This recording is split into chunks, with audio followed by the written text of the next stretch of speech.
suppose anything wrong happens, then your emotion should not, you should not be emotional. Then you are in your real self. क्या होता है train को वो train में सब आदमी बैठा है इमोशनल हो गया तो क्या होता है શું થાય મનુભાઈ ગડબડ થઈ જાય હા ગડબડ થઈ જાય લોકો મરી જાય ભાઈ એવી રીતે માણસ ઇમોશનલ થાય છે ત્યારે મય બહુ એટલા બધા જીવાત મરી જાય છે જો અને એની જવાબદારી પોતાના માથે આવે છે જો અનેક જાતની જવાબદારીઓ છે આવી રિસ્પોન્સિબિલિટી ઇમોશનલ થઈ જાય ઇમોશન વગરનો માણસ પથ્થર જેવો ના થઈ જાય હું ઇમોશનલ વગરનો છું પથ્થર જેવો લાગુ છું પ્રેમ સ્વરૂપ થઈ જાય. બિલકુલ ઇમોશનલ નથી મારો પછી પ્રેમ સ્વરૂપ થઈ જાય આખું રિયલાઇઝેશન હા આખું રિયલાઇઝેશન ઇમોશનલ વાળો મિકેનિકલ થઈ જાય ઇમોશનલ વાળો મિકેનિકલ થઈ જાય પણ મોશન વાળો તો મિકેનિકલ થાય ને એ વાતે બરાબર જો પોતાનું સેલ્ફ રિયલાઇઝેશન ના થયું હોય તો પછી આ જે ઇમોશનલ વગરનો માણસ એ પછી પથ્થર જેવો જ લાગે ને એ તો એનો અર્થ જ નથી એ હોય જ નહીં એવું બને જ નહીં ને એવું બને જ નહીં સમજો ને એવું બધા બનતું જ નથી પછી એને મેન્ટલમાં લઈ જાય છે કેવું એ ઇમોશનલ જ હોય છે બધા મેન્ટલ ઇમોશનલ હોય છે આખું જગત ઇમોશનલ છે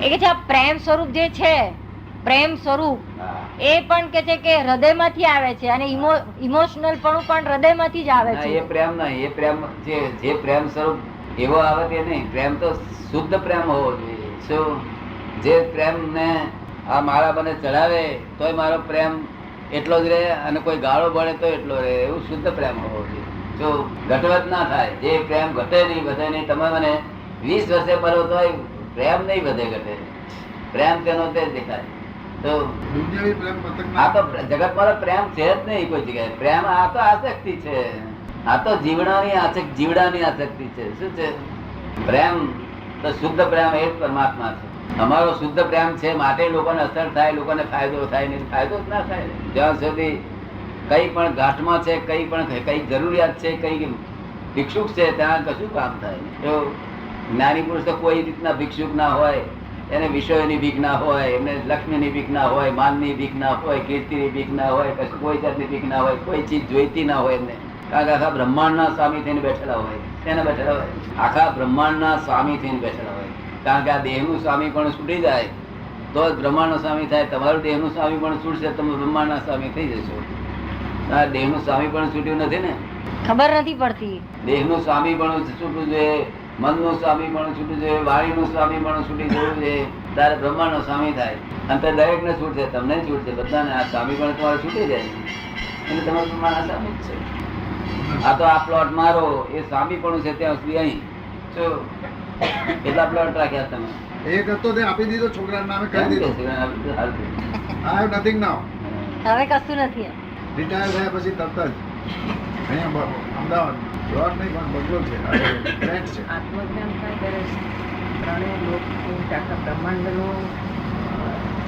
બ્રહ્માંડ વિશે ખબર પડે બ્રહ્માંડમાં કઈ પણ વસ્તુ થતી આત્મજ્ઞાન થાય એટલે આ જે ત્રણેય લોક છે આખા બ્રહ્માંડની વસ્તુ કઈ પણ બ્રહ્માંડમાં થતું હોય તો પોતાને ખબર પડે ખરું એ કેવું જ્ઞાન થાય ત્યારે ખબર પડે આત્મજ્ઞાન થી 4 ડિગ્રી આગળ રહી તમને ફાયદો શું બ્રહ્માંડમાં કઈ થતું હોય કોઈ દેવો લડતા હોય તે તમને જાણવામાં ફાયદો ખરો ફાયદાના હિસાબે નહીં જોઈએ છે? ફાયદાના હિસાબે નહીં કે છે તમારું પોતાનું સુખ પ્રાપ્ત થાય એ આત્મજ્ઞાન એટલે પોતાનું ઉપાધિની મય સમાધિ રહે 4 ડિગ્રી 356 ઉપર હું છું 360 કેવો જ્ઞાન છતાં હું સેન્ટરમાં જઈને પાછો આવેલું છે એટલે મને જગતમાં કોઈ જોડે મતભેદ નહીં પડે કોઈની સાથે મને મતભેદ નહીં પડે તમે મતભેદ પાડવા માંગો તો મને પડશે નહીં તમને પડ્યા છે કારણ કે મારા બુદ્ધિ જ નથી બુદ્ધિ વાળો હોય તો મતભેદ પડે તમારા બુદ્ધિ છે થોડી ઘણી બુદ્ધિ હશે બુદ્ધિ એ ખૂણામાં બેસી રહી મારામાં બુદ્ધિ નથી હું તમારા પુસ્તકમાં લખ્યું છે અબૂત છું વર્લ્ડમાં હું એકલો જ અબૂત છું તમારા બુદ્ધિ બિલકુલ ના હોય તમે તો જ્ઞાની બુદ્ધિ જ્ઞાન અને બુદ્ધિમાં શું ફેર છે બહુ ફેરફાર બુદ્ધિ ઇન્ડિરેક્ટ પ્રકાશ છે અને જ્ઞાન ડિરેક્ટ પ્રકાશ છે બુદ્ધિ ઇનડિરેક્ટ પ્રકાશ છે બુદ્ધિ ઇનડિરેક્ટ પ્રકાશ है और ज्ञान डिरेक्ट प्रकाश है आपको कौन सा प्रकाश चाहिए? डायरेक्ट प्रकाश। डायरेक्ट प्रकाश। हाँ, तो डायरेक्ट प्रकाश मिल जाए। वो इनडायरेक्ट प्रकाश बुद्धि है। हमको बुद्धि चली गई तो इनडायरेक्ट प्रकाश चले गया, डायरेक्ट प्रकाश हमको मिलता है। તમને કયો પ્રકાશ પસંદ છે? નોલેજ, જ્ઞાની. જ્ઞાન જ પસંદ છે.